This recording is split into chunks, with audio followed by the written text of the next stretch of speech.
Ignition sequence starts. 6, 5, 4, 3, 2, 1, 0. Liftoff. We have a liftoff.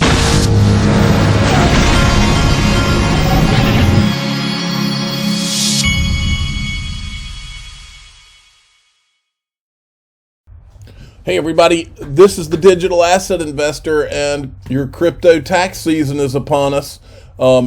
This is an interesting article I saw. It says you may owe crypto taxes on these surprising things in 2022. These are all true. I mean, gifted crypto and airdrops, NFTs, gaming reward tokens, bumping up to higher tax bracket, buying coffee and everyday goods with crypto rewards cards. So they're basically just warning you of some of these things. Little reminder, iTrustCapital.com. This is where you can get a crypto IRA and not have to worry about any of that. You'll either have a tax deferred or a tax free account with iTrustCapital.com, who is one of my sponsors, and I do have 2 accounts myself. That's in the description of this video if you want to go check it out. Now, Dark Defender. Hi there all. XRP is consolidating. Supports are still the same, 74 cents. And 70 cents. Okay, I think he meant to put a point there. XRP is aiming for $1.23 first, targeting 203, 336, 458 with our 5W structure, expecting extraordinary moves above the 175. I'll set the new structure as soon as we hit the targets. Now, this tweet was interesting. Crypto Kevin, XRP is a go for launch. Now, folks, these things combined with the news today, wait till you see some of the things coming out today. This is pretty amazing. You can see that it's all about to go down. XRP is a go for launch. We are at the bottom of a massive third wave, same as the March 2017. The dotted white line is the 4-year resistance flipped to support. Huge hidden bullish divergence on the weekly chart. All systems go. First the moon, then to Mars. I love that tweet. I hope he's right. Now, TAIG showed this. This is the ledger. For those of you that have with us for the last few years, we've shown the XRP rich list. One of the great guys in the XRP community is Vitse Vind with a W, and he created that website, and he put this notice out today that this project is no more. He's shutting down the website because he doesn't have time to deal with it. And so, too bad, but we appreciate his having that up for all this time. Now, this is interesting. Bank outages at all 5 Canuck banks. Trudeau has crushed the consumer confidence in the banks in less than 48 hours. Some ATMs are still allowing cash to be pulled out, going empty. The bank has now locked up everyone's funds due to a massive run on the banks. Wow. That's something. Now, I touched on this morning, I think, with a Monica Long tweet, but check this out. Stasis, which works in euro-backed stablecoin production, plans to issue the EURS stablecoin on the XRP ledger. Said Wednesday, XRP was chosen for its scalability, speed, low cost, and carbon neutrality. The partnership will also give developers, institutions, and consumers holding EURS simple on and off ramps. How about them apples? And then this is from Coining 203. Explain this to me so it makes sense. Coinbase has apparently added this page, how to buy XRP. They literally have a step process. Check CoinMarketCap to see where you can buy XRP and with which currencies. Pick a platform to make your purchase. Make the purchase on your chosen platform. I don't know what in the world that is, but I do know this.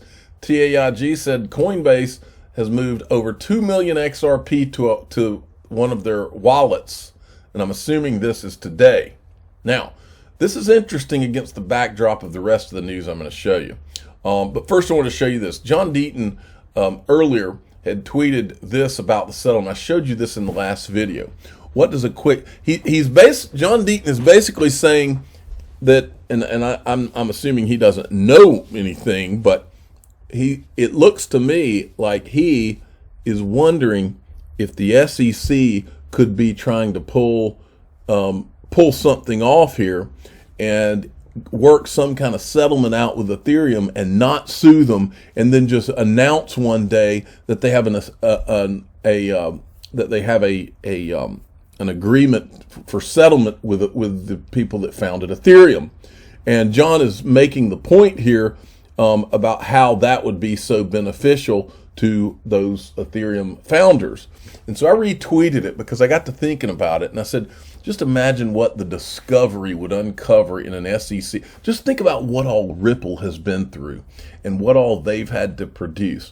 Think about the time that Brad Garlinghouse was on stage with Joseph Lubin, and Joseph Lubin thought he was being a little smart aleck and said, yeah, how much XRP are you guys selling? And Brad Garlinghouse snapped back and said, well, how much are you selling?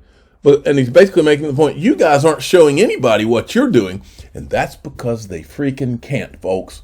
This is why the SEC cannot sue Ethereum. But we're going to all be here because we know that they help disguise whales. And so we're not letting it go until they let Ripple go and let XRP go.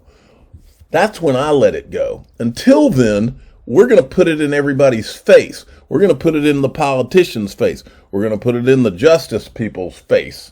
If they want any justice, I can't tell that they even care about justice anymore in this country.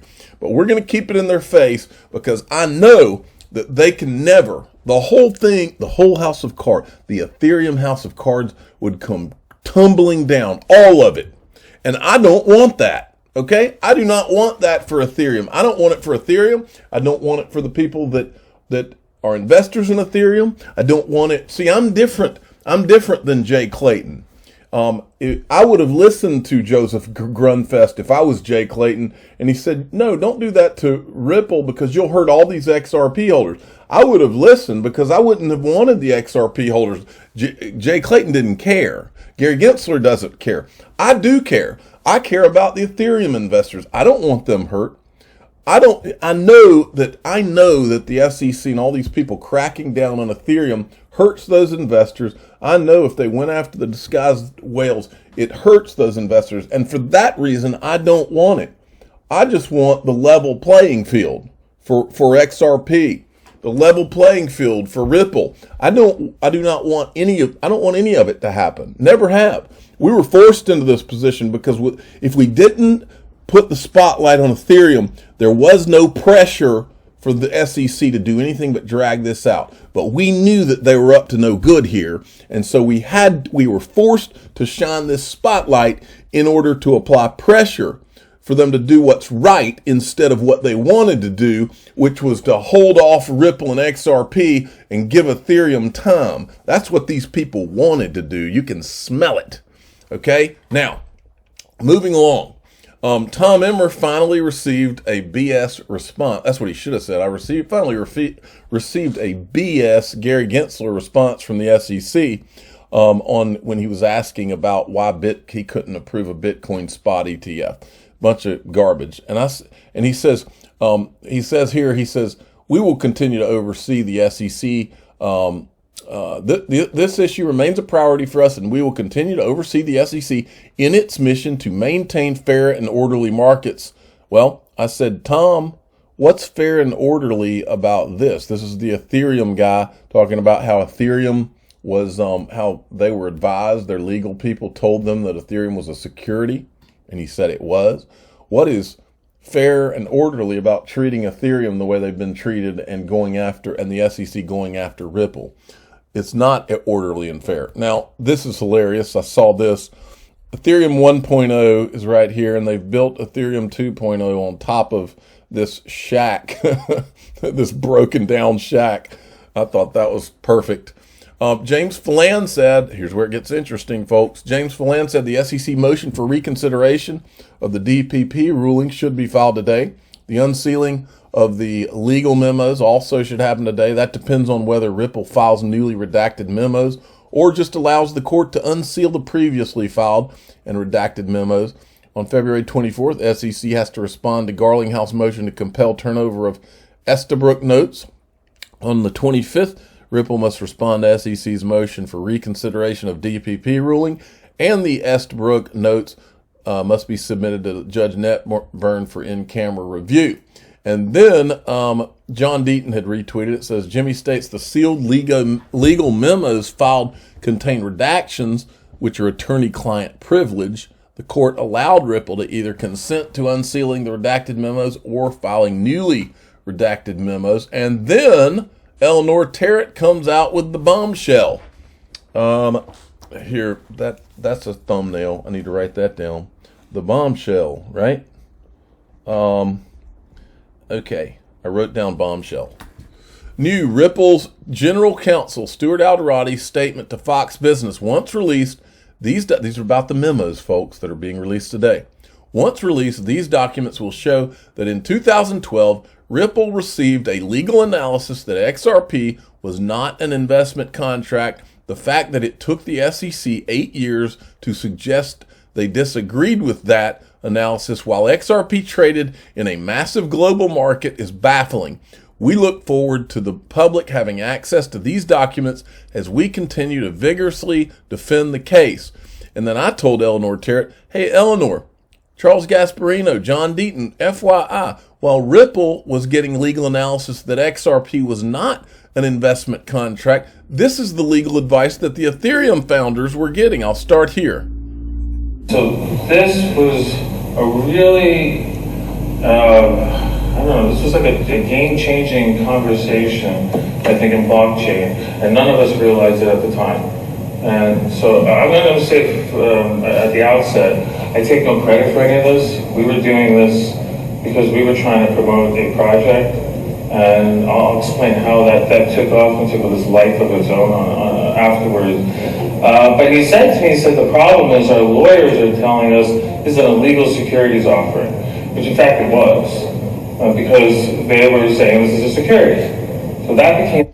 All right. So while the Ripple legal counsel is telling them that XRP is not a security, the people at Ethereum were being told by their legal counsel that Ethereum was a security. But Ripple is the one being sued by the SEC. Does that smell to high heaven to you? Because it smells like my kid took his, like my 16-year-old took his dirty socks and wiped his butt with them and then made me smell them. That's what it smells like to me. Okay? Now, John Deaton retweeted it, said, I've never criticized Ethereum founders for lobbying for a safe harbor. They should. And I agree with John Deaton on this. There's nothing wrong with the Ethereum guys trying to lobby on behalf of Ethereum. I've never thought that's wrong. Well, there's two things that are wrong. Lobbying for Ethereum at the expense of all the rest of crypto is the first thing that's wrong. Then making, like John Deaton says, I believe Hester Pierce safe harbor should have been implemented, etc., provide benchmarks to meet within the 3 years and register. I do blame some of their finger pointing, though. Here's what I blame.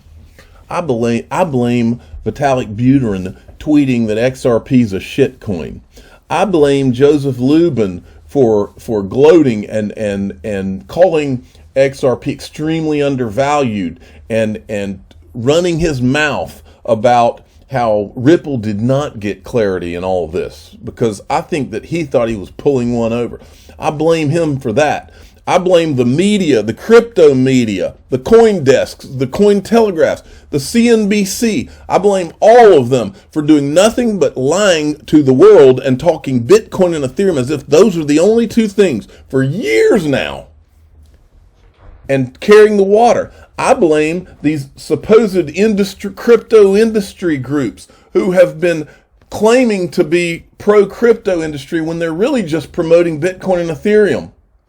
I blame all of them. I blame the talking heads that go on to CNBC every time anything happens, and all they do is talking about Bitcoin, and all they're ever asked about is Bitcoin or Ethereum, as if those are the only two in existence.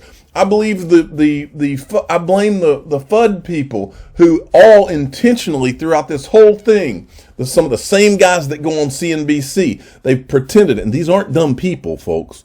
They pretend like they don't understand XRP or why it would go up. And anytime the price went up, they would go out to CNBC and intentionally try to scare people out of it to the benefit of Bitcoin and Ethereum. I blame those people. Those people all have a lot of blame to go around, because ultimately They're all liars. They've lied to people for years and years about what's going on here. And it's been they call it talking their book. I call it lying. That's what they've done. They have not told people the truth. Now, FinCEN has a new cryptocurrency enforcement team. Nothing to see here. Regulation incoming from Stefan Huber. And then we had this. Disclosed TV just in FBI to form National Cryptocurrency Unit focusing on the seizure of virtual assets like Bitcoin and blockchain analysis, the DOJ announced. Then we had this. Biden seen issuing crypto oversight executive order next week. Then we have this. President Biden will issue a wide-ranging executive order on regulating crypto next week. Among the deets, the order will commission a study of a CBDC and ask Treasury, along with other agencies, to come up with a report on the future of money and payment systems. More coming. And then there's this. This lady's actually talking about what she's hearing the executive order is going to have. Brian, that's right. President Biden set to issue a wide-ranging executive order on regulating cryptocurrencies next week. The president will direct agencies across the government to study cryptocurrencies as well as a central bank digital currency and come up with a wide-ranging government strategy to regulate digital assets, according to an administration official familiar with the matter. Now, the order reads like an alphabet soup of agencies here in Washington that will be tasked with looking into crypto. Specifically, the order will commission a study of a CBDC and ask Treasury, along with the Department of State, the Attorney General, the Department of Commerce and Homeland Security, and other agencies to develop a report on the future of money and payment systems. Now, the director of the Office of Science and Technology Policy will do a technical evaluation of what might be needed to support a CBD system. FSOC will be asked to study financial stability issues that arise from digital assets. And the Attorney General, along with the FTC and the CFPB, will be asked to consider what the impact of growth in digital assets could be on markets, while the SEC and CFTC will consider market protection measures within their own jurisdictions. Now, the order will also look at measures to protect consumers, businesses, and investors. It will also delve into privacy issues concerning digital assets, as well as distributed ledger technology and the potential impact on the environment there. These studies will be anywhere between 90 to 180 days, and these agencies will expected to report back to the president on this. So, Brian, a very wide-ranging effort by the White House to thoughtfully think through how to regulate crypto. The administration clearly understands crypto is here to stay and appears to be embracing that. Again, this order finally expected next week. All right, interesting stuff. Then there's this from Hassan Al-Anazi. The Ripple issue is behind the intention of the President of the United States of America to sign an executive order next week related to the regulation of crypto. I agree. I'm the digital asset investor. I'm not an investment advisor. This is for entertainment purposes only. Please subscribe, hit the like button, and tell your friends and family to go follow Hassan Al-Anazi because he always seems to know something.